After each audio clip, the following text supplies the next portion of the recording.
contrôle des frontières pouvait avoir quand même une efficacité dans le ralentissement de la propagation du virus. Rappelez-vous quand même que Marine Le Pen l'avait proposé pour les vols qui provenaient de Chine au mois de février dernier. Et là, je vous le disais tout à l'heure, je suis moi très content, puisque nous avions demandé à ce que les vols soient suspendus en provenance du Brésil. Mais ils sont suspendus, le décret qui est sorti hier jusqu'au 19 avril. Donc rendez-vous le 19 avril, parce que vous verrez, ce ne sera peut-être pas reconduit et que le gouvernement nous en fait encore un coup de com'. Notre objectif, c'est de nous en sortir collectivement, donc on est obligé de se protéger. Le collectif. Oui, mais moi je rappelle quand même sur ce plateau que la Guyane ça fait partie du territoire français. Donc non, qui vous le rappelle. mais quand vous les aussi parlez des frontières, non mais attendez, laissez-moi terminer. Et je comprends très bien, et vous avez tout à fait raison, et c'est un vrai souci de santé publique de se poser la question de comment on fait en sorte. Non mais comment on fait en sorte que le virus, s'il se propage en Guyane, ne vienne pas sur le territoire métropolitain. Mais j'aimerais aussi que dans le débat public, on se pose la question de comment on protège nos compatriotes de Guyane. Je pense que ça serait quand même utile de le faire. Donc quelles sont leurs capacités, qu'est-ce qu'on leur donne comme capacité de protection aux frontières de la Guyane? Je pense que ça c'est un vrai sujet. C'est une frontière essentielle. Essentielle. C'est les plus grandes frontières terrestres. Pourquoi? Plus grandes frontières terrestres de. Ils sont moins vaccinés en Guyane qu'en métropole. Donc quel accès aux vaccins, quel accès aux tests, quel accès aux soins en réanimation là-bas. Je pense que ce sujet il devrait. Et d'ailleurs qui valent pour la Guyane comme pour tous les territoires, métropole, mer, ça. Dans le confinement, la Guyane a beaucoup souffert d'après ce. Énormément. Voilà. Mais je disais ça sur un ton un peu à ça parce que je trouve qu'on fait comme si la Guyane était en dehors et que la question c'était comment on se protège de ce qui arrive en Guyane. Dans la parole, je voudrais que Florian Tardif, notre journaliste qui suit ces questions de très près, qui est à la rédaction de CNews, nous explique la décision. Florian, pourquoi a-t-elle été prise et quelle est la situation en Guyane? Oui, confirmation de ces décisions de la part du ministère des Outre-mer d'instaurer un test antigénique obligatoire à l'arrivée donc des personnes qui viendraient de Guyane. Ce dispositif s'ajoute à l'ensemble des dispositifs qui ont été mis en œuvre depuis janvier dernier, c'est-à-dire le test PCR à l'embarquement qui doit être négatif, les déplacements qui, on le rappelle, restent limités, donc motif impérieux s'applique également pour les déplacements entre la Guyane et la France, et puis un isolement à 7 jours à l'arrivée, normalement, doit se faire pour toute personne donc, qui arrive sur le territoire métropolitain. Alors pourquoi cette décision des autorités françaises d'appliquer ce test antigénique qui était appliqué depuis plusieurs jours aux personnes qui revenaient du Brésil, tout simplement parce que la situation a basculé ces derniers jours. On va le voir sur ce graphique qui représente notamment la prédominance du variant brésilien au sein des tests positifs qui ont été réalisés donc ces dernières semaines. Vous voyez donc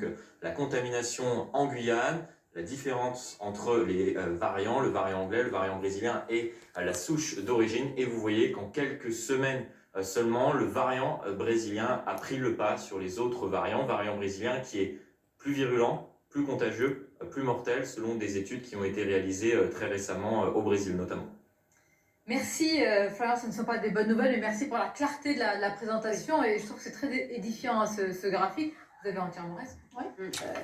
Alors franchement, je ne veux pas faire dans le... Mais comment on fait à partir de là? On a l'impression que c'est des mesurettes, qu'est-ce qu'on fait? Test PCR et finalement quelqu'un vient positif, il fait une déclaration sur l'honneur, mais je veux bien qu'on croie à la bonne foi des gens, mais... Je vais vous dire, la stratégie tracée, protégée, isolée, elle a des vulnabilités isolées. Non mais je veux dire isolées, mais isolées. Elle n'existe pas. C'est-à-dire qu'il y a eu des mises, il y a eu des, vous le rappeliez très justement, Monsieur le député européen, il y a eu des hôtels, le groupe Accor, qui ont mis à disposition des chambres.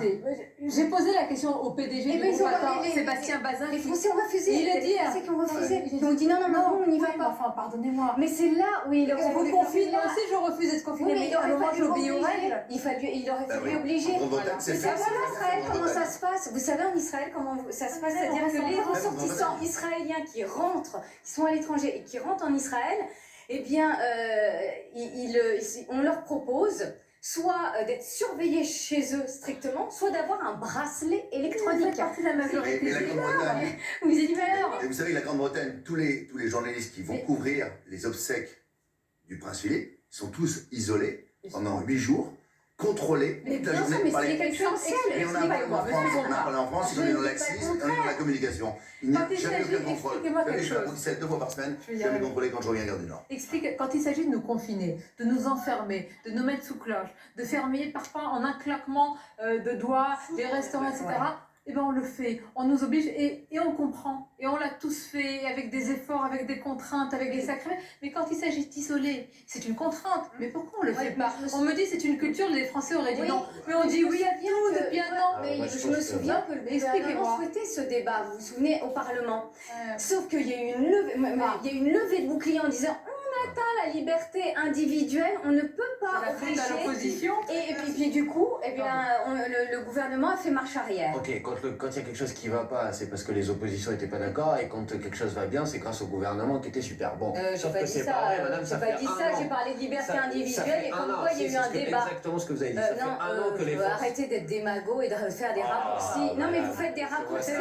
Vous faites des raccourcis sur mes propos. Moi je vous ai pas attaqué, donc tout de suite, non. Moi je vous parle du débat qui a... C'est ça le débat politique. Non mais voilà, je vous laisse continuer. Je vous promets, des fois je suis pas d'accord avec vous, voilà. J'en suis désolé. Parfois c'est sympa. Mais bon, voilà. Donc je pense que vous vous trompez sur votre lecture des choses. Non, mais je vous laisse continuer. Et qu'on aurait pu faire davantage pour mettre en place un véritable dispositif d'isolement. Dire que je pense que les gens, d'abord, ils n'ont pas vraiment spécialement envie de mettre en danger l'ensemble de la société et que s'ils ont un vrai dispositif d'accompagnement... Mais il y a eu ce dispositif d'accompagnement, le groupe Accord a mis à disposition vous êtes la seule personne des chambres. Madame, mais c'est même pas... Il y a eu... J'en ai parlé par exemple à mes camarades parlementaires en Seine-Saint-Denis, ils m'ont dit qu'il y a eu 50 personnes qui ont été isolées. Non, il y a le groupe Accord a mis à disposition des chambres. Mais le groupe Accord l'a fait. C'est ce qu'on attendait. Après, c'est une responsabilité individuelle. En plus, vous aviez promis que vous alliez me laisser terminer et vous avez vraiment du mal à le faire. Regardez quelqu'un. Que ce soit un monologue. Mais ça sera pas un monologue. Regardez, vous en avez fait la démonstration. Et il suffit que quelqu'un aujourd'hui soit dans cette situation. Qu'est-ce qu'il doit faire, madame? Qu'est-ce qu'il doit faire? Quelqu'un aujourd'hui veut être isolé. Qu'est-ce qu'il doit faire concrètement? Monsieur, je vais vous donner un cas pratique. Oui. Monsieur le député européen. Dites-moi. Le groupe Accord vous met, vous êtes testé positif, le groupe Accord vous met à disposition. D'accord, mais là vous êtes déjà allé trop vite. Qu'est-ce que je dois faire? Je dois appeler le président du groupe Accord pour savoir dans quel hôtel. Non, il y a des collectivités. Non, c'est faux. Il y a des collectivités locales. Il y a des collectivités locales. Soyons. Mais écoutez, on va dire, l'isolement n'existe pas dans notre pays. On s'isole chez nous avec la famille qu'on peut contaminer. Bon, c'est la réalité. Quand on veut faire appliquer des mesures, on y arrive Oui. parfaitement en France. Le gouvernement sait très bien le faire. Hein, quand il veut appliquer des restrictions sanitaires, il le fait très bien. Quand il demande aux restaurants et aux commerçants de fermer leurs portes, il le fait très bien du jour au Il aurait lendemain. fallu obliger. Mais en revanche, obligé du matin au soir, obligé de ne pas aller dans notre région. Tout le monde, on aurait pu obliger que ça. Bah voilà, c'est ce que je dis. Vous auriez Exactement. C'est ce qui va être au gouvernement, Et si monsieur. on avait contrôlé les frontières depuis le début, si pour des raisons idéologiques, des raisons d'orgueil, si on avait écouté un petit peu l'opposition, et notamment Marine Le Pen qui avait proposé ce contrôle des frontières, si on avait commandé Spoutnik, je le répète, si on avait commandé, si on essayait de trouver des alternatives à cette pénurie de vaccins, je pense qu'on protégerait mieux le quelque chose qui m'a frappé sur la Guyane. On est piégé dans cette idéologie. Dans votre graphique, c'est que le fait que le variant brésilien soit majoritaire en Guyane, ça a plusieurs jours. Et on commence à s'interroger. On commence à s'interroger au sujet parce que maintenant on a peur que des ressortissants guyanais l'importent. Mais je veux dire, même nous, médias, c'est la France quand même. On en parlait. Souvent, je reçois des messages des dom-tom en disant et nous? Ben voilà, on en propose jamais à eux. Mais pourquoi il faut une pression politique et médiatique sur le gouvernement pour qu'il réagisse? Pourquoi? Parce que c'est ça ce qui s'est passé. Parce que ça pour les vols, pardonnez-moi, c'est ça pour les vols sur Brésil, c'est ce qui s'est passé. Toutes les oppositions maltraitées à l'Assemblée. Ce qui est inquiétant, c'est que ce variant brésilien, vous n'avez pas de vaccin pour le moment. Non, c'est pas ça que vous n'avez pas. Non, mais